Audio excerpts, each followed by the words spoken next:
روگی episode 15۔ کچھ دیر ہم سڑکوں پر گھومیں گے، پھر ٹھیک 9:30 بجے ہمیں ہلٹن ہوٹل پہنچنا ہے۔ جو حکم ماسٹر چیانگ لی نے بڑی مستعدی سے جواب دیا۔ دوسرے ہی لمحے سیڈان حرکت میں آ گئی۔ لوسی کو چونکہ ہندوستانی زبان پر دسترس حاصل تھی، اس لیے میں اس کے ساتھ اپنی زبان میں گفتگو کرتا رہا۔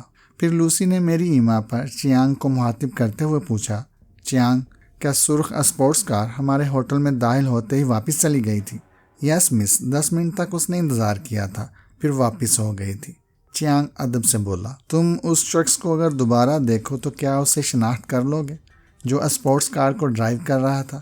چیانگ کی آنکھیں دشمنوں کو پہچاننے میں کبھی دھوکہ نہیں کھاتی مس۔ میں نے اس کی صورت کو ذہن نشین کر لیا ہے۔ تمہارا کیا اندازہ ہے اس کے بارے میں نے یوں ہی پوچھ لیا۔ میرا خیال ہے ماسٹر کہ وہ کسی حرامی کے لیے کام کر رہا ہے، چیانگ بولا۔ صورت شکل سے تو بزدل ہی نظر آتا ہے۔ ایک بات کا خاص خیال رکھنا چیانگ، میں نے چیانگ کے ٹائپ کا اندازہ لگاتے ہوئے کہا۔ جب تک میں تمہیں حکم نہ دوں تم اپنے طور پر کوئی قدم نہیں اٹھاؤ گے۔ جو حکم ماسٹر، چیانگ نے مجھے بجھے ہوئے لہجے میں جواب دیا۔ شاید اسے میرا حکم گراں گزرا تھا۔ پروگرام کے مطابق ٹھیک 9:30 بجے سیڈان ہلٹن کے سامنے موجود تھی۔ ہوٹل کے باوردی ملازم نے بڑھ کر دروازہ کھولا۔ ہم کار سے اترے اور ہوٹل میں داخل ہو گئے۔ جو لوگ ہانگ کانگ جا چکے ہیں وہ ہلٹن کی رنگینیوں اور وہاں کے خوابناک ماحول کا بخوبی اندازہ رکھتے ہوں گے۔ میری اپنی کیفیت بھی ایک نووارد کی حیثیت سے دوسروں سے مختلف نہیں تھی، لیکن میں نے خود کو قابو میں رکھا۔ لوسی کی موجودگی میرے لیے قدم قدم پر آسانیاں فراہم کر رہی تھی۔ اس وقت بھی اس نے ہلٹن کے گرم سوئمنگ پول تک میری راہبری کی تھی۔ سوئمنگ پول پر اس وقت خاصا ہجوم تھا، لیکن اس کے باوجود ہمیں نشستیں حاصل کرنے میں کوئی دشواری نہیں ہوئی۔ یہاں بیشتر افراد لڑکیوں کے ساتھ موجود تھے اور پول میں تیرتے ہوئے خوبصورت لڑکیوں کی نیم برہنگی بھی قابل دید تھی۔ ہم نے ویٹر کو بلا کر اپنے لیے کچھ اسنیکس اور کافی کا آرڈر دیا۔ پھر میری آنکھیں وسیع و عریض پول کے اطراف میزوں کا جائزہ لینے لگی، لیکن مجھے وہاں مائیکل نظر نہیں آیا۔ بھاٹلے نے یہی کہا تھا کہ مائیکل کی بیشتر شامیں اسی پول پر گزرتی ہیں۔ ضروری نہیں تھا کہ وہ آج بھی وہاں موجود ہوتا، یا پھر یہ ممکن تھا کہ وہ واپس جا چکا ہو۔ بہرحال وہ جگہ ایسی تھی جہاں کچھ وقت گزارا جا سکتا تھا۔ ویٹر نے ہمارا آرڈر سرو کیا تو لوسی کافی بنانے لگی۔ میری نظریں بدستور اطراف میں بیٹھی ہوئی حسین لڑکیوں پر منڈلا رہی تھی۔ لوسی نے بھی اس بات کو محسوس کر لیا تھا، چنانچہ کافی تیار کر کے وہ کپ میری طرف بڑھاتے ہوئے بولی، تمہارے ارادے کچھ نیک نظر نہیں آتے۔ خوبصورت چہروں کو نظر انداز کر دینا میرے نزدیک گناہ ہے، میں نے مسکرا کر جواب دیا۔ اگر یہ بات ہے تو تم نے مجھے ساتھ لا کر غلطی ہی کی ہے۔ تنہا آتے تو ہانگ کانگ کی رنگینیاں تمہیں ایک پل بھی سکون کا سانس نہ لینے دیتی۔ اب بھی ایسے مواقع حاصل کیے جا سکتے ہیں، میں نے لوسی کو چھیڑتے ہوئے کہا۔ ضروری تو نہیں کہ تم ہر وقت میرے ساتھ رہو۔ مجھے اس پر کوئی اعتراض نہیں ہوگا، لوسی شوہی سے بولی۔ ہم دوست ہیں اور ہمیشہ دوست رہیں گے۔ ہاں، اگر ہمارے درمیان کوئی اور رشتہ ہوتا تو میں تمہیں ایک لمحے کو بھی اس ماحول میں خود سے الگ ہونے کی اجازت نہ دیتی۔ لوسی اس ماحول میں آ کر کچھ زیادہ ہی رومانٹک ہو گئی تھی۔ میں اس کی بات کا جواب دینے کا ارادہ کر ہی رہا تھا کہ اچانک میری نگاہ دروازے کی جانب اٹھ گئی۔ پھر میں یکلخت ساکت ہو گیا۔ وہ یقیناً مائیکل ہی تھا، جو ایک انتہائی گداز جسم اور خوبصورت حد و حال کی مالک لڑکی کے ساتھ پول کے انٹرنس سے داخل ہو رہا تھا۔ اس کی پیشانی پر سیدھی آنکھ پر کمان جیسا گہرے زخم کا نشان نمایاں نظر آ رہا تھا۔ لڑکی یقیناً جوزفین ہی تھی۔ وہ حقیقتاً ایسی ہی تھی کہ اسے چاہا جاتا۔ مائیکل اور جوزفین کے پیچھے پیچھے 4 چینی بھی اندر داخل ہوئے تھے۔ بظاہر وہ مائیکل سے غیر متعلق نظر آ رہے تھے، لیکن میں سمجھ گیا کہ وہ اس کے باڈی گارڈز ہوں گے۔ پول فلور پر بیٹھے ہوئے بے شمار افراد کی نگاہیں جوزفین کے جسم پر پھسلنی شروع ہو گئی تھیں۔ مائیکل اسے لے کر میزوں کے درمیان سے گزرتا ہوا ایک ایسی میز پر جا بیٹھا جس پر محسوس کی تختی پہلے سے موجود تھی۔ 4 چینی اس سے ایک میز چھوڑ کر بیٹھ گئے۔ لوسی چونکہ صدر دروازے کی جانب پشت کیے بیٹھی تھی، اس لیے مائیکل کو نہیں دیکھ سکتی تھی۔ میں نے آہستہ سے کہا، ہمارا شکار آ گیا ہے۔ کہاں؟ لوسی نے چونکتے ہوئے سوال کیا، لیکن اس نے گردن گھما کر ادھر ادھر دیکھنے کی حماقت نہیں کی تھی۔ بائیں جانب پول کے کنارے والی چوتھی میز پر، میں نے جواب دیا۔ اس کے ساتھ ہی غالباً جوزفین بھی ہے۔ 4 عدد باڈی گارڈز بھی ہیں جو بظاہر خود کو ہمارے شکار سے غیر متعلق ظاہر کرنے کی کوشش کر رہے ہیں۔ کیا تم یہیں پر اس سے بلا مشافہ گفتگو کرنے کی کوشش کرو گے؟ لوسی نے مجھ سے پوچھا۔ اس کے لہجے میں خوف بھی شامل تھا۔ نہیں، میں نے بڑے اعتماد سے کہا، میں نے مدام سے وعدہ کیا ہے کہ اس حرام زادے کو لندن لے جا کر مدام کے قدموں پر جھکنے پر مجبور کر دوں گا۔ اوہ، وہ تمہیں شاید ابھی ان مجرموں کے بارے میں اندازہ نہیں ہے، لوسی نے تیزی سے کہا۔ اگر ان سے ڈوبی ہوئی رقم وصول ہو جائے تو بھی مدام کی نگاہوں میں تمہارا وقار بلند ہو جائے گا۔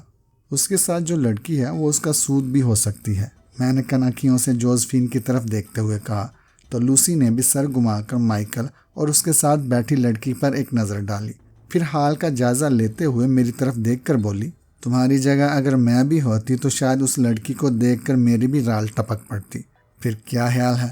میں نے معنی خیز لہجے میں پوچھا۔ میری طرف سے کھلی اجازت ہے، بڑی خوشی کے ساتھ لوسی نے بے باکی سے جواب دیا۔ کافی ختم کر کے میں نے بیرے کو بلا کر بل طلب کیا، پھر اصل رقم کے ساتھ ایک بڑا نوٹ بطور ٹپ بھی پلیٹ میں ڈال دیا۔ بیرے نے خالص چینی انداز میں کمر تک جھک کر مجھے تعظیم دی اور برتن سمیٹ کر واپس چلا گیا۔ مائیکل اپنی میز پر جوزفین کے ساتھ شراب نوشی میں مصروف تھا۔ پول پر آئے ہوئے اسے تقریباً 1 گھنٹہ ہو چکا تھا، لیکن اس عرصے میں اس نے ایک بار بھی پلٹ کر کسی دوسری میز کی جانب نہیں دیکھا تھا۔ اچانک میں نے ایک بیرے کو مائیکل کے قریب رکتے دیکھا۔ بیرے نے اپنے ہاتھ میں دبی ہوئی پلیٹ انتہائی ہوشیاری سے مائیکل کے سامنے کی تھی۔ مائیکل کی نگاہیں پلیٹ پر ایک لمحے کو جم کر رہ گئی، پھر دوسرے ہی لمحے اس نے اشارے سے بیرے کو واپسی کا حکم دیا، لیکن اس کے چہرے سے سختی جھلکنے لگی تھی۔ غالباً وہ کوئی خاص پیغام ہی تھا جو پلیٹ پر رکھ کر مائیکل تک پہنچایا گیا تھا۔ بیرے کے جانے کے بعد وہ کچھ دیر گمسم بیٹھا رہا، پھر اس نے جیب سے ایک سرخ رومال نکال کر اپنا چہرہ پونچھا۔ اس کے ساتھ ہی اس نے پلٹ کر اس میز کی طرف دیکھا جس پر 4 چینی بیٹھے ہوئے تھے۔ غالباً مائیکل نے سرخ رومال کے ذریعے اپنے گرگوں کو بھی خطرے سے آگاہ کرنے کی کوشش کی تھی، اس لیے کہ سرخ رومال پر نظر پڑتے ہی وہ چاروں پہلے سے کہیں زیادہ چوکس نظر آنے لگے تھے، اور اب ان کی آنکھیں پول فلور کے اطراف کا جائزہ لینے میں مصروف تھی۔ میں خاموش بیٹھا حالات کا جائزہ لیتا رہا۔ مجھے یقین تھا کہ مائیکل کو پول فلور پر میری موجودگی سے آگاہ کیا گیا ہے۔ ممکن ہے کہ اس کے کچھ مخبر پہلے سے ہی وہاں موجود ہوں۔ وہ مجھ سے یقیناً واقف تھے۔ انہوں نے میری موجودگی کی اطلاع ویٹر کے ذریعے مائیکل تک پہنچا دی تھی۔ میرا اندازہ غلط نہیں تھا۔ مائیکل، جو اب تک صرف جوزفین میں دلچسپی لے رہا تھا، اب مضطرب نظر آ رہا تھا۔ اس نے نظریں گھما کر براہ راست میری جانب دیکھا اور اس کے ساتھ ہی چاروں چینی بھی میری جانب دیکھنے لگے۔ میں نے بڑی لاپرواہی سے لوسی کو مخاطب کرتے ہوئے دبی زبان میں کہا، مائیکل اور اس کے ساتھیوں کی نگاہیں اس وقت ہم پر جمی ہوئی ہیں۔ غالباً کسی نے اسے ہماری موجودگی سے باخبر کر دیا ہے۔ پھر اب کیا ارادہ ہے؟ لوسی نے مسکراتے ہوئے اس طرح پوچھا کہ دیکھنے والا یہ شبہ نہ کر سکے کہ ہمارے درمیان کیا باتیں ہو رہی ہیں۔ ہم یہاں کچھ دیر رکیں گے، اس کے بعد واپس چلے جائیں گے۔ میں نے جیب سے سگریٹ نکال کر سلگائی، پھر اس کے لمبے لمبے کش لیتا ہوا کرسی کی پشت سے ٹک گیا۔ لوسی مجھے وضاحت طلب نگاہوں سے گور رہی تھی۔ میں نے جان بوجھ کر کرسی کی پشت گاہ سے پیٹھ لگائی تھی اور ایک آزمودہ منتر کا جاپ شروع کر دیا تھا۔ پھر میرے بیروں نے وہی کیا جو میں چاہتا تھا۔ جوزفین، جو نشے کی حالت میں مزید خوبصورت نظر آ رہی تھی، اچانک گلاس ہاتھ میں پکڑے ہوئے غصے کی حالت میں اٹھی اور اس میز کے قریب جا کر رک گئی جہاں مائیکل کے گرگے بیٹھے تھے۔ جوزفین کو خلاف توقع اپنے قریب دیکھ کر وہ چاروں ہی حیرت زدہ نظر آ رہے تھے، لیکن پھر جو کچھ ہوا اس نے پول فلور پر بیٹھے ہوئے تقریباً ہر فرد کو حیرت زدہ کر دیا۔ جوزفین نے اچانک ہی گلاس والا ہاتھ اٹھا کر پوری قوت سے ایک چینی کے چہرے پر مارا تھا۔ ضرب اتنی شدید تھی کہ گلاس ٹوٹ گیا اور جس چینی کو ہدف بنایا گیا تھا اس کا چہرہ لہو لہان ہو گیا۔ مائیکل کے ساتھ ہی قرب و جوار کی میزوں پر بیٹھے ہوئے دوسرے لوگ بھی تیزی سے اپنی اپنی نشستوں سے اٹھ کھڑے ہوئے۔ لوسی بھی حیرت زدہ نظر آ رہی تھی۔ کم آن لوسی ڈیئر، میں نے اٹھتے ہوئے کہا، ہمیں اب واپس چلنا چاہیے۔ اجیت، یہ اچانک کیا تماشا شروع ہو گیا؟ لوسی نے اٹھتے ہوئے پوچھا۔ وہ میرے چہرے کو بڑے معنی خیز نگاہوں سے دیکھ رہی تھی۔ میں نے کوئی جواب نہیں دیا۔ تیزی سے ہجوم کے درمیان سے راستہ بناتا ہوا میں باہر آ کر سیڈان میں بیٹھ گیا۔ چیانگ نے سیڈان سٹارٹ کی، پھر ہلٹن کے احاطے سے نکلتے ہی اس نے مجھے جو اطلاع دی وہ میرے لیے غیر متوقع نہیں تھی۔ ماسٹر، میں نے کچھ دیر قبل اس حرامی کو اندر جاتے دیکھا تھا جو سرخ اسپورٹس کار ڈرائیو کر رہا تھا۔ آپ نے منع نہ کیا ہوتا تو ہمیں ہوٹل چھوڑ کر تم چھٹی کر سکتے ہو، میں نے اس کی بات کاٹتے ہوئے تہمکانہ لہجے میں کہا۔ صبح ٹھیک 9 بجے تم دوبارہ آؤ گے۔ جو حکم ماسٹر، چیانگ نے سنجیدگی سے جواب دیا اور خاموشی اختیار کر لی۔ اجیت، لوسی جو بدستور میرے چہرے کو معنی خیز نگاہوں سے گور رہی تھی، چیانگ کے خاموش ہوتے ہی بولی، میں تم سے ایک دوست کی حیثیت سے کچھ پوچھنا چاہتی ہوں۔ جب ہم اچھے دوست ہیں تو پھر اجازت کی کیا ضرورت ہے؟ جوزفین نے اس چینی کے چہرے پر گلاس کیوں توڑا تھا؟ شاید اس لیے کہ ہم دشمنوں کی توجہ سے بچ کر ہلٹن سے باہر آ سکیں، میں نے بدستور مسکراتے ہوئے جواب دیا۔ نہیں اجیت، نہیں، میرا دل گواہی دیتا ہے کہ تم بھی ماسٹر ہینری کی طرح پراسرار علوم سے واقف ہو۔ وہ بے حد یقین سے بولی، ماسٹر ہینری بھی بالکل ایسے ہی انداز میں دشمنوں کو تنگ کرتا ہے اور اس کے دشمن اس کے پیروں پر سر رکھنے پر مجبور ہو جاتے ہیں۔ تمہیں وہم ہو گیا ہے مائی ڈیئر، میں نے لوسی کو ٹالنے کی خاطر کہا۔ اگر مجھے پراسرار علوم سے واقفیت ہوتی تو ہندوستان میں پولیس کے ہاتھوں مجھے اذیت ناک لمحات سے کبھی دوچار نہ ہونا پڑتا۔ یہ بھی تو ممکن ہے کہ ماسٹر ہینری نے تمہیں پولیس کی دسترس سے نجات دلانے کے بعد کچھ سکھا دیا ہو۔ لوسی بدستور اپنی بات پر بضد تھی۔ میں نے تم سے دوستی نبھانے کا وعدہ کیا ہے اجیت، تم میرے محسن ہو، لیکن تنظیم میں رہ کر میں نے ماسٹر ہینری کے بعد صرف تمہارے چہرے پر وہ اطمینان اور لاپرواہی دیکھی ہے جو تنظیم کے کسی اور فرد میں نظر نہیں آتی۔ تم اگر مجھے بھی اپنے راز سے آگاہ نہیں کرنا چاہتے تو دیگر بات ہے، لیکن میں بڑے وثوق سے کہہ سکتی ہوں کہ جوزفین کی اس حرکت میں تمہاری پرسرار قوتوں کا کچھ نہ کچھ دخل ضرور تھا۔ میں نے لوسی کو ٹالنے کی کوشش کی، لیکن وہ میری توقع سے کہیں زیادہ ذہین ثابت ہو رہی تھی۔ چنانچہ میں نے اسے اعتماد میں لینے کی خاطر کہا، لوسی ڈارلنگ، تمہارا خیال درست ہے، ماسٹر ہینری نے انعام کے طور پر مجھے اپنی کچھ قوتیں بخش دی ہیں، لیکن اس بات کی سختی سے تاکید بھی کی ہے کہ میں اس کا ذکر کسی اور سے نہ کروں، مدام سے بھی نہیں۔ کیا میں امید رکھوں کہ تم اس سلسلے میں بھی دوستی کے اعتماد کو برقرار رکھو گی؟ تم میرے محسن ہو اور تم نے مجھے اپنے ساتھ رکھ کر میری جو عزت افزائی کی ہے، لوسی اسے بھی مرتے دم تک فراموش نہیں کر سکتی۔ وہ جذباتی انداز میں بولی، میں وعدہ کرتی ہوں کہ تمہارا ہر راز مرتے دم تک میرے سینے میں محفوظ رہے گا، ہاں اس کے لیے مجھے اپنی جان ہی کیوں نہ دینی پڑے۔ مجھے تم پر پورا اعتماد ہے، میں نے کہا اور لوسی کو گھسیٹ کر قریب کر لیا۔ لوسی نے جذبات سے مغلوب ہو کر اپنا سر میرے کشادہ سینے پر رکھ دیا تھا۔ اسی وقت چیانگ کی آواز میرے کانوں سے ٹکرائی، ماسٹر، سرخ اسپورٹس کار اس وقت بھی ہمارا تعاقب کر رہی ہے۔ لوسی کی باتوں نے مجھے کسی متوقع تعاقب کے خیال سے بے نیاز کر دیا تھا۔ چیانگ نے مجھے دوبارہ چکنا کر دیا۔ اس کا خیال درست تھا، سیڈان اس وقت جگمگاتی سڑکوں پر دوڑ رہی تھی اور اس کے ریئر ویو گلاس میں سرخ اسپورٹس کار واضح نظر آ رہی تھی۔ میری پیشانی شکن آلود ہو گئی۔ میں نے آہستہ سے جیب میں ہاتھ ڈال کر وہ پستول نکال لیا جو ڈاکٹر گوشت نے مدام کی طرف سے مجھے بطور انعام دیا تھا اور جس سے فائر کی جانے والی مہلک سوئی کسی بھی جاندار کو دھوئیں میں تحلیل کر دینے کے لیے کافی تھی۔ میں اگر چاہتا تو اپنے بیروں کے ذریعے بھی تعاقب کرنے والے کو ٹھکانے لگا سکتا تھا، لیکن لوسی کی موجودگی میں نے اپنی پرسرار قوتوں کا مزید استعمال مناسب نہیں سمجھا تھا۔ چیانگ، میں نے بڑے خوفناک لہجے میں کہا، گاڑی آہستہ کر کے اسپورٹس کار کو آگے نکلنے کا موقع دو۔ جو حکم ماسٹر، چیانگ نے دبی آواز میں کہا اور سیڈان کی رفتار کم کر دی۔ پوچھ سے آنے والی سرخ اسپورٹس کار کو غالباً اندازہ ہو گیا تھا کہ ہمیں تعاقب کا شبہ ہو گیا ہے، لہٰذا اس نے اپنی رفتار کم نہیں کی۔ شاید اس طرح وہ ہمیں باور کرانا چاہتا تھا کہ ہمارا اندازہ غلط ہے۔ میری نگاہیں ریئر ویو گلاس پر مرکوز تھی اور ہاتھ آتشی پستول پر جمع ہوا تھا۔ سیڈان اور اسپورٹس کار کا فاصلہ بتدریج کم ہو رہا تھا۔ پھر جیسے ہی وہ ہماری کار کے برابر آئی، میں نے ایک ہاتھ سے شیشہ نیچے کیا اور نشانہ لے کر پرسرار پستول کی لبی دبا دی۔ اسپورٹس کار میں صرف ایک ہی شخص نظر آ رہا تھا۔ سیڈان کے برابر پہنچ کر اس نے ایک نظر میری طرف دیکھا تھا، لیکن دوسرے ہی لمحے اس کا سر اسٹیئرنگ پر جھکتا چلا گیا۔ میرا نشانہ ہتا نہیں ہوا تھا۔ سرخ اسپورٹس کار اسٹیئرنگ پر بوجھ کی وجہ سے دائیں طرف گھوم گئی اور پھر دندناتی ہوئی فٹ پاتھ پر چڑھ کر ایک عمارت سے ٹکرا گئی۔ شعلے بھڑک اٹھے۔ میں نے بڑی صورت سے پرسرار پستول دوبارہ جیب میں رکھ کر شیشہ چڑھا دیا۔ ماسٹر، چیانگ کی حیرت زدہ آواز آئی۔ وہ حرامی شاید نشے میں تھا۔ اتنے خطرناک حادثے کے بعد اس کا بچنا محال ہے۔ رفتار بڑھاؤ چیانگ، میں نے جماہی لیتے ہوئے کہا، مجھے شاید نیند آ رہی ہے۔ چیانگ نے نگاہ اٹھا کر عقب نما میں مجھے دیکھا اور سیڈان کی رفتار بڑھا دی۔ لوسی کے ہونٹوں پر جاندار تبسم کھیل رہا تھا۔ میں نے آنکھیں بند کر کے اپنا سر سیٹ پر ٹکا دیا۔ دوسری صبح کے اخبارات نے گزشتہ رات ہونے والے حادثے کو انتہائی حیرت انگیز اور ناقابل فہم قرار دیا تھا۔ جلی ہوئی کار کے ڈھانچے کی تصویر بھی خبر میں شامل تھی۔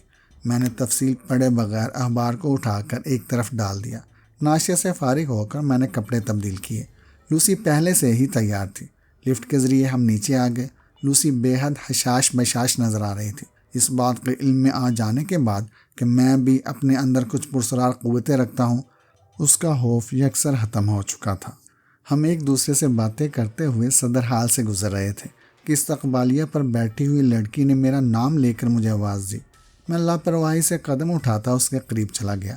لڑکی ہنسی حسین اور جاندار تھی۔ یس میڈم، میں آپ کی خاطر کیا کر سکتا ہوں؟ میں نے مسکراتے ہوئے پوچھا۔ خدمت کرنا تو ہمارا فرض ہے جناب۔ لڑکی کے ہونٹوں پر بھی کاروباری مسکراہٹ ابھر آئی۔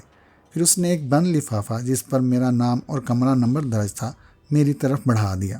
مجھے لفافے پر اپنا نام دیکھ کر حیرت سی ہوئی تھی، لیکن میں نے اپنے چہرے سے اس کا اظہار نہیں ہونے دیا۔ لفافہ چاک کیا تو اندر سے ٹائپ کیا ہوا ایک مختصر پیغام برآمد ہوا۔ زندگی عزیز ہے تو 24 گھنٹے کے اندر اندر ہانگ کانگ سے واپس چلے جاؤ۔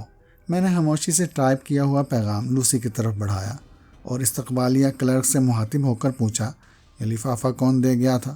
کچھ دیر قبل ایک لڑکی دے گئی تھی جناب، اس نے مسکراتے ہوئے جواب دیا۔ آپ کی شناخت کے لیے اس نے مجھے آپ کی یہ تصویر بھی دی تھی۔ دوسری صورت میں ظاہر ہے کہ میں آپ کو نہیں پہچان سکتی تھی۔ اپنے جملے کے اختتام کے ساتھ ہی اس نے میری ایک تصویر بھی کاؤنٹر سے نکال کر میری طرف بڑھا دی۔ شکریہ میڈم، یہ پیغام میرے لیے بہت اہم ہے۔ تصویر اگر آپ چاہیں تو اپنے پاس ہی رہنے دیں۔ میں نے انتہائی لاپرواہی سے جواب دیا اور لوسی کا ہاتھ تھام کر باہر آ گیا اور سیڈان میں بیٹھ گیا۔ چیانگ لی سے میں نے تفریحی مقامات کی سیر کرانے کی فرمائش کی تھی۔ دوسرے ہی لمحے سیڈان حرکت میں آ گئی۔ اجیت، لوسی نے مجھے متوجہ کرتے ہوئے کہا، میرا خیال ہے کہ اب ہمیں اپنے کچھ آدمیوں کو بھی میدان میں طلب کر لینا چاہیے۔ وہ کس لیے؟ اس لیے کہ دشمن نے اب ہمیں مقابلے کی دعوت دی ہے۔ اندھیرے میں کیا جانے والا کوئی اچانک وار ہمارے لیے خطرناک بھی ہو سکتا ہے۔ فی الحال ہم صرف تفریح کریں گے لوسی ڈیئر، میں نے بدستور لاپرواہی سے کہا۔ تمہارا مشورہ قابل غور ہے، لیکن اس کے بارے میں ہم واپسی پر تبادلہ خیال کریں گے۔ لوسی نے ایک نظر مجھے غور سے دیکھا، پھر گفتگو کا رخ تبدیل کر دیا۔ چیانگ لی ہمیں تفریحی مقامات کی سیر کراتا رہا۔ لوسی کسی ماہر گائیڈ کی طرح مجھے ان مقامات کے بارے میں تفصیل بتاتی جا رہی تھی۔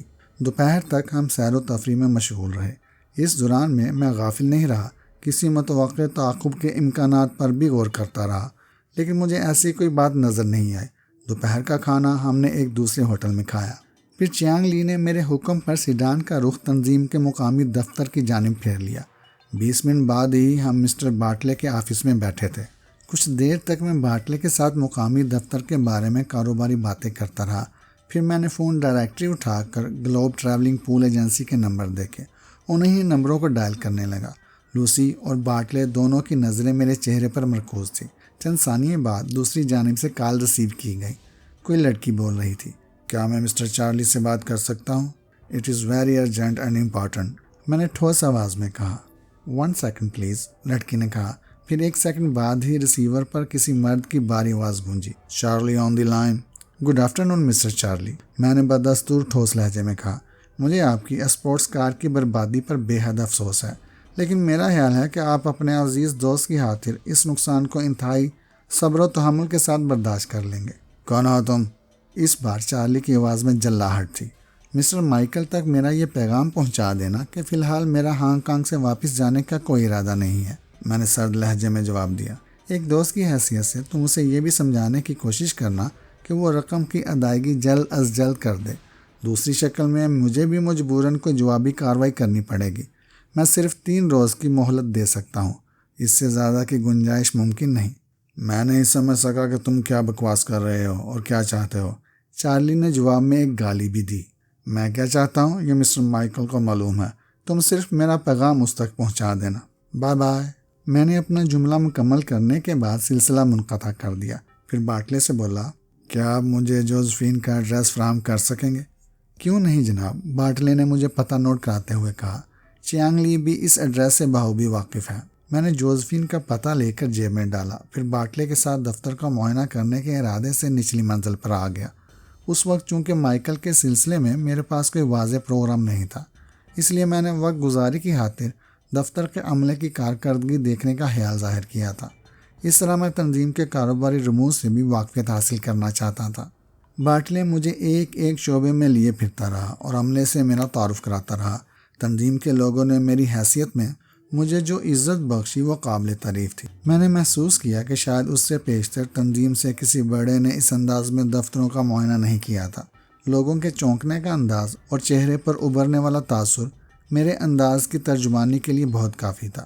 میں مسکرا کر لوگوں کے سلام کا جواب دیتا رہا اور ان سے ہاتھ ملاتا رہا۔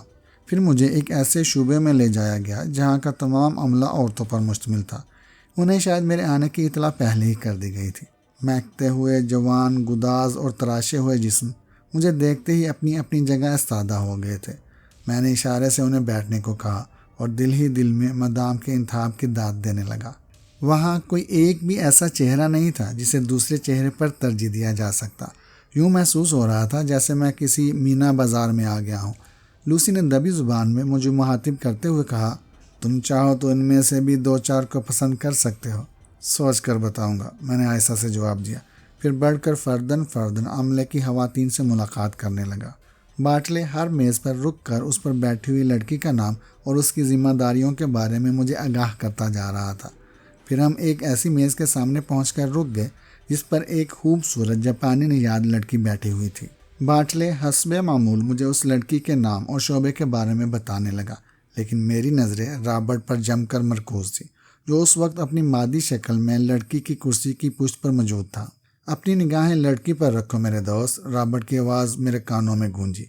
میں تمہیں صرف یہ بتانے آیا ہوں کہ یہ لڑکی جس کا نام تاشی ہے مائیکل کے گروہ سے تعلق رکھتی ہے اور اسی کے ذریعے تمہاری تصویر مائیکل تک پہنچی ہے۔ لندن سے تمہاری روانگی کے وقت جس آدمی نے تمہارا تعاقب کیا تھا، اسے تم نے گزشتہ رات جہنم واصل کر دیا ہے۔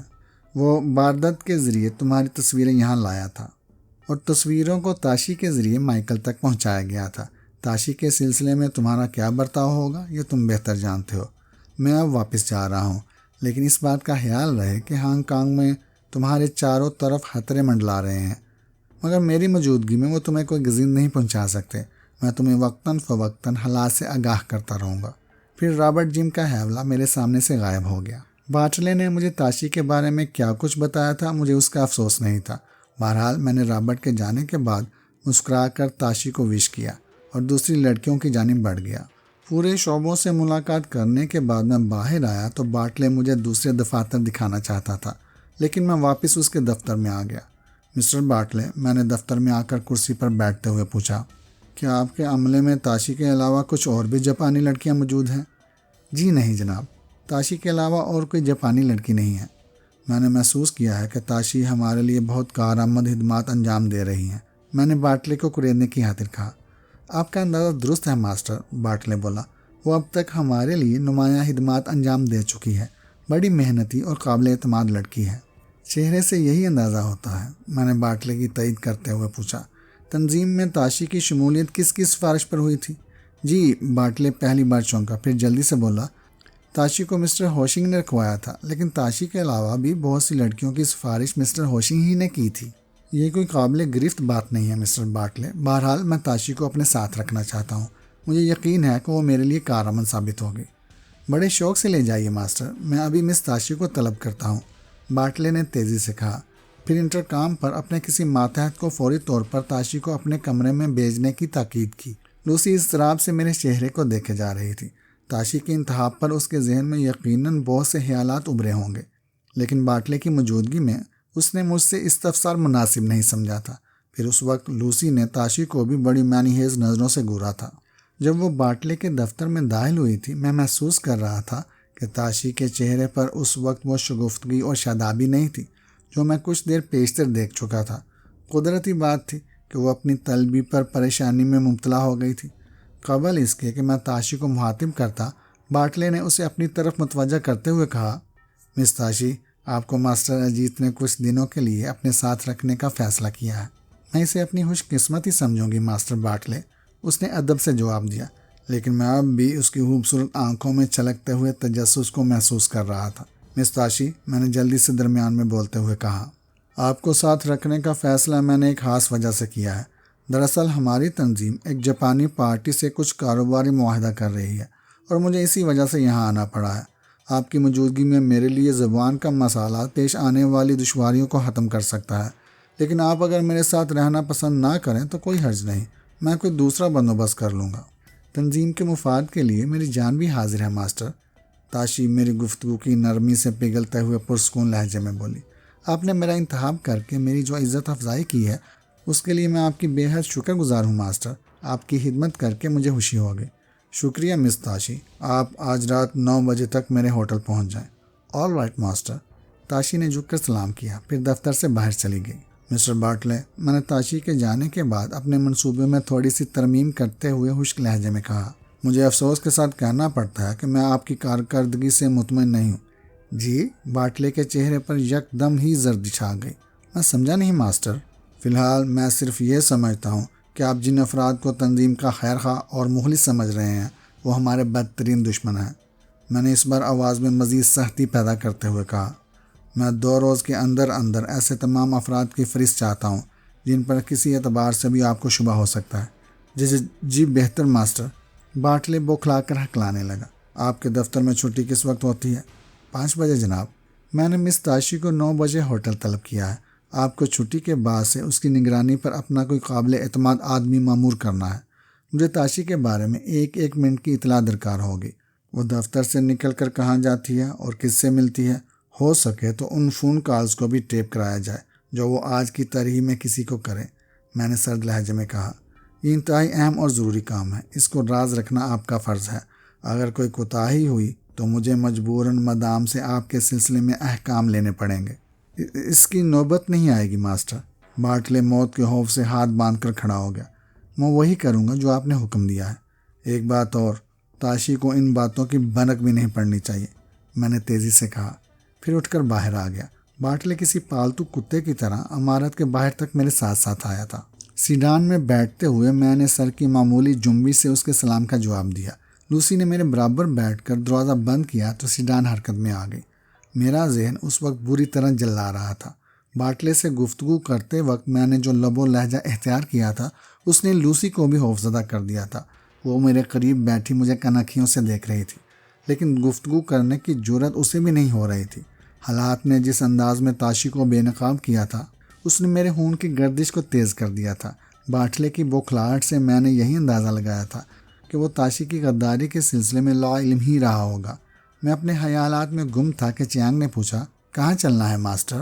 میں نے خشک لہجے میں کہا، پھر آنکھیں بند کر کے اپنے آئندہ اقدام کے بارے میں سوچنے لگا۔ شام کو غسل کرنے سے میری طبیعت کچھ ہلکی ہو گئی۔ لوسی ابھی تک مجھ سے دور دور تھی۔ میں نے خاموشی کی وجہ پوچھی تو وہ سردی کا بہانہ کر کے ٹال گئی، لیکن جب میں نے مسکراتے ہوئے اسے کھینچ کر اپنے سینے سے لگایا تو اس کا چہرہ ایک دم کھل اٹھا۔ دوسرے ہی لمحے اس نے مجھ پر سوالات کی بچھاڑ کر دی۔ وہ جاننا چاہتی تھی کہ میں نے تاشی کو اپنے ساتھ رکھنے کا فیصلہ کیوں کیا اور بارٹلے پر میری ناراضگی کا سبب کیا تھا۔ میں لوسی پر کھل کر تمام باتوں کا اظہار نہیں کرنا چاہتا تھا۔ لوسی کا اصرار بڑھنے لگا تو میں نے اسے مطمئن کرنے کی خاطر کہا، دراصل مجھے تاشی پر پیار آ گیا تھا۔ خاصی حسین اور جاندار لڑکی ہے۔ ناممکن، لوسی نے مجھے گھورتے ہوئے کہا، میں نہیں مان سکتی کہ تم نے محض تاشی کی خاطر بارٹلے کو جاڑ دیا ہو۔ کوئی نہ کوئی بات ایسی ضرور ہے جو تم مجھ سے چھپا رہے ہو۔ شاید تمہارا اندازہ ٹھیک ہے مائی ڈیئر لوسی، میں نے اس سے کہا، لیکن اگر میں نے قبل از وقت تمہیں حالات سے آگاہ کر دیا تو بات کا مزہ جاتا رہے گا۔ تاشی کو آ جانے دو، اصل واقعات کیا ہیں تمہیں اس کا اندازہ خود ہی ہو جائے گا۔ ٹھیک ہے، میں تمہیں زبان کھولنے پر مجبور نہیں کر سکتی، لیکن اتنا اندازہ مجھے ضرور ہو چکا ہے کہ تم تاشی پر کسی قسم کا شبہ کر رہے ہو۔ اگر یہ بات نہ ہوتی تو مسٹر بارٹلے کو اس کی نگرانی کا حکم کبھی نہ دیتے۔ لوسی نے بڑی ذہانت سے کام لیتے ہوئے کہا، ہو سکتا ہے کہ تاشی کے سلسلے میں بھی تمہاری پرسرار قوتیں تمہاری رہنمائی کر رہی ہوں۔ اگر تم اسی انداز میں حالات کا جائزہ لیتی رہیں تو میرا خیال ہے کہ مدام کو بڑوں کی تعداد میں اضافے پر غور کرنا پڑے گا، میں نے لوسی کی تعریف کی۔ 8 بجے تک ہم بالکونی میں بیٹھے باتیں کرتے رہے، پھر میں لوسی کو لے کر کمرے میں آ گیا۔ اس کے بعد میں نے بار سروس کو فون پر شراب کو آرڈر دیا تو لوسی نے ایک بار پھر چونک کر مجھے مانی خیز نظروں سے گھورا، لیکن کوئی سوال نہیں کیا۔ 15 منٹ کے اندر بار سروس کے مستعد بیروں نے میری طلب کی ہوئی شراب کی بوتلیں اور دیگر چیزیں لا کر گول میز پر سجا دی۔ میں نے اس وقت سلیپنگ سوٹ پہن رکھا تھا۔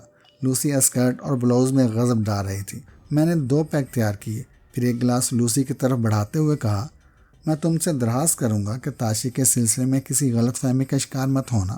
لوسی نے مسکراتے ہوئے میری آنکھوں میں آنکھیں ڈال دی، پھر گلاس اٹھا کر میرے گلاس سے ٹکرایا اور ایک گھونٹ لے کر اسے میز پر رکھتے ہوئے بولی، اجیت، میرا خیال ہے کہ تم اوپر سے جتنے سادہ لوح نظر آتے ہو اندر سے اتنے ہی گہرے ہو۔ اس خیال کا اظہار کبھی مدام کے سامنے مت کر بیٹھنا اور رہی صحیح عزت بھی جاتی رہے گی۔ میں نے گلاس رکھ کر سگریٹ سلگاتے ہوئے جواب دیا، مجھے یقین ہے کہ تم مدام کی توقعات سے بھی کہیں گہرے ہو۔ لوسی نے گلاس اٹھا کر دوبارہ ہونٹوں سے لگا لیا۔ میں مسکرا کر چپ ہو گیا۔ میری نگاہیں بار بار دیوار گر کلاک کی طرف اٹھتی تھیں۔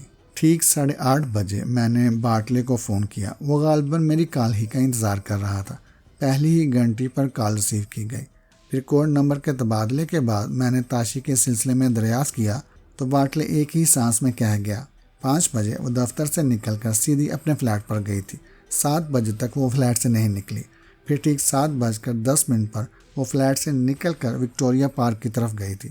وہاں اس نے ڈربی لیڈیز ویئر کی دکان کی مالکن مسز ہوپنگ سے ملاقات کی تھی۔ ہوپنگ ہانگ کانگ کی چینی ٹولی میں خاص اہمیت رکھتا ہے۔ ہو سکتا ہے کہ مائیکل سے بھی واقف ہو، لیکن اس سلسلے میں کوئی یقینی بات نہیں کہی جا سکتی جناب۔ تاشی اور مسٹر ہوپنگ کی ملاقات 7 منٹ تک جاری رہی تھی۔ پھر تاشی وہاں سے رخصت ہو کر اسی ٹیکسی کے ذریعے کرناٹ روڈ گئی اور اس وقت آپ ہی کے ہوٹل کی کافی شاپ میں موجود ہے۔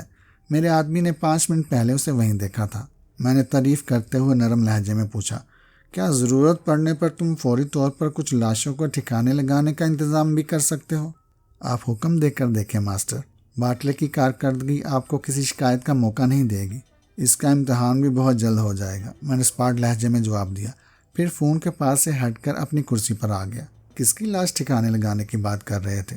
لوسی نے مجھے وضاحت طلب نظروں سے گھورتے ہوئے پوچھا۔ تاشی نیچے کافی شاپ میں موجود ہے، میں نے لوسی کی بات نظر انداز کرتے ہوئے کہا۔ میرا خیال ہے کہ وہ ٹھیک 9 بجے ہمارے کمرے میں موجود ہوگی۔ اوہ، غالباً اسی کے استقبال کے لیے تم نے پہلے سے پینی شروع کر دی ہے، لوسی شوخی سے بولی۔ پھر ایک ہی گھونٹ میں اس نے اپنا گلاس خالی کر دیا۔ ایک درخواست اور کر رہا ہوں لوسی ڈیئر، تاشی کی موجودگی میں تم میری کسی حرکت پر کسی تشویش یا الجھن کا مظاہرہ نہیں کرو گی اور آج کی رات تم اپنے کمرے میں گزارو گی۔ ایز یو وش، لوسی نے لاپرواہی سے جواب دیا۔ ٹھیک 9 بجے کسی نے دروازے کا بزر بجایا تھا۔ لوسی نے اٹھ کر دروازہ کھول دیا۔ آنے والی تاشی ہی تھی۔ دفتر کے مقابلے میں اس وقت وہ کہیں حسین نظر آ رہی تھی۔ منی اسکرٹ نے اس کے گداز جسم کو نمایاں کر رکھا تھا۔ کمرے میں داخل ہو کر تاشی نے جھک کر سلام کیا، پھر میرے اشارے پر قریب آ کر ایک خالی کرسی پر بیٹھ گئی۔ لوسی دروازہ بند کر کے اپنی نشست پر واپس آ گئی تھی۔ میں نے اپنا گلاس خالی کر کے 3 پیک بنائے تو تاشی نے دبی زبان میں کہا، میں ماسٹر کی موجودگی میں یہ گستاخی نہیں کر سکوں گی۔ میں نے جواب میں تاشی کو سخت نگاہوں سے دیکھا تو وہ سہم گئی۔ میں نے مسکراتے ہوئے اپنا گلاس اٹھایا تو تاشی نے بھی جلدی سے اپنا جام اٹھا لیا۔ پھر میں نے لوسی کی جانب دیکھتے ہوئے اپنا جام قدرے آگے بڑھایا۔ تینوں جام آپس میں ٹکرائے اور ہم نے اپنا اپنا جام منہ سے لگا لیا۔ میں بار بار تاشی کو مسکراتی نظروں سے دیکھ رہا تھا۔ اس کے جسم کا گداز مجھے گستاخیوں پر اکسا رہا تھا، لیکن میں نے خود کو قابو میں رکھا۔ تاشی ایک پیک ختم کر چکی تو میں نے اپنے ہاتھوں سے اس کے لیے دوسرا پیک تیار کیا۔ تاشی کی آنکھوں میں ابھی تک خوف کے اثرات باقی تھے۔ غالباً وہ اپنے ہی کسی پلان سے ڈر رہی تھی۔ اس نے میرے ہوٹل تک آنے سے پہلے اپنے انتخاب کی خوشخبری مائیکل کو ضرور سنائی ہوگی۔ اسے مائیکل کی طرف سے میرے سلسلے میں کوئی حکم بھی ضرور ملا ہوگا۔ دشمن کو ایسے مواقع بار بار نہیں مل سکتے تھے۔ ہو سکتا تھا خود تاشی کو مجھے موت کے گھاٹ اتارنے کے لیے مامور کیا گیا ہو اور اس کے ہینڈ بیگ میں میری موت کا کوئی مہلک سامان موجود ہو، یا پھر اچانک کوئی سازش جنم لینے والی ہو۔ میں نے ایک نگاہ تاشی کے وینٹی بیگ پر ڈالی جو اسی کے سامنے میز پر رکھا تھا۔ وینٹی بیگ سے ہٹ کر میری نظر تاشی کے چہرے پر گئی۔ اس کے چہرے پر ابھی تک الجھن طاری تھی۔ میں نے دوسرا پیگ اس کی جانب کھسکایا تو وہ دبی زبان میں بولی، ماسٹر، میں زیادہ پینے کی عادی نہیں ہوں۔ تاشی، میں نے اچانک ہی کرخت لہجہ اختیار کیا، کیا تم بھول رہی ہو کہ مجھے تنظیم میں کیا مقام حاصل ہے اور تنظیم کی لڑکیوں کا سب سے اہم مصرف کیا ہے؟ میں جانتی ہوں ماسٹر، وہ سہم کر بولی۔ آپ کوئی حکم دے میں انکار نہیں کروں گی۔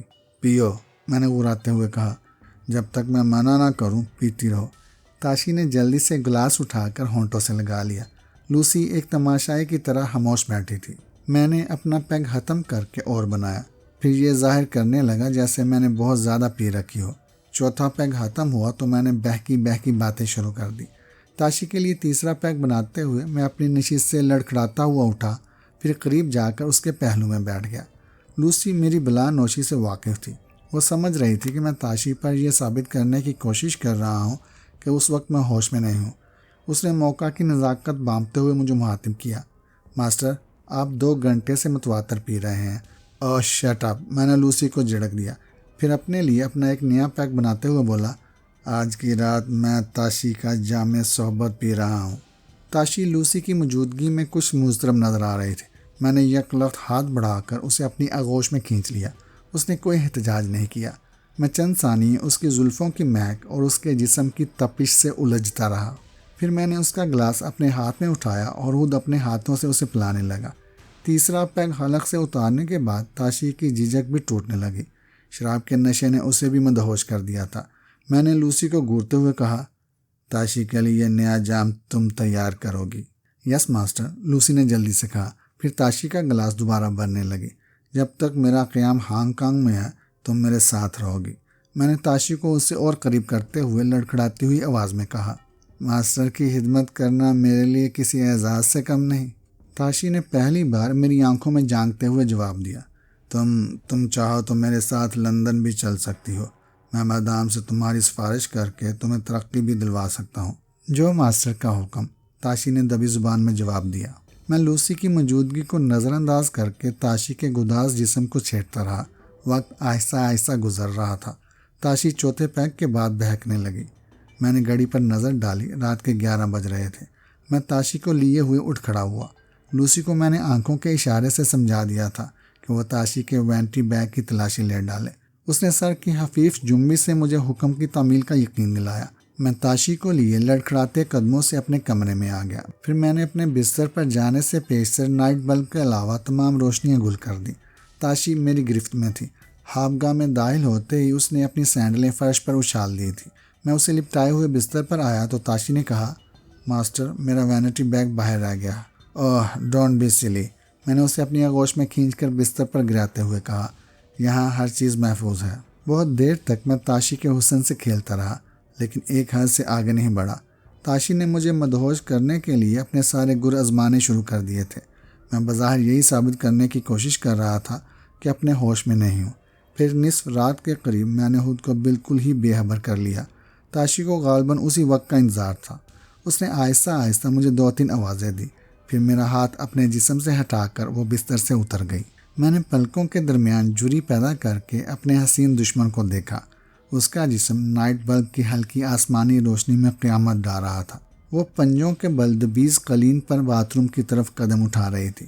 اس کے جسم پر سوائے ایک سنہری لاٹ کے کچھ نہیں تھا۔ میرا ماتھا ٹھنکا۔ میں نے وہ لاکٹ اس کے جسم پر چھوڑ کر حماقت ہی کی تھی۔ ممکن ہے وہ کوئی ٹرانسمیٹر ہو، میں نے سوچا۔ میری نگاہیں بدستور تاشی کے متحرک جسم پر مرکوز تھی۔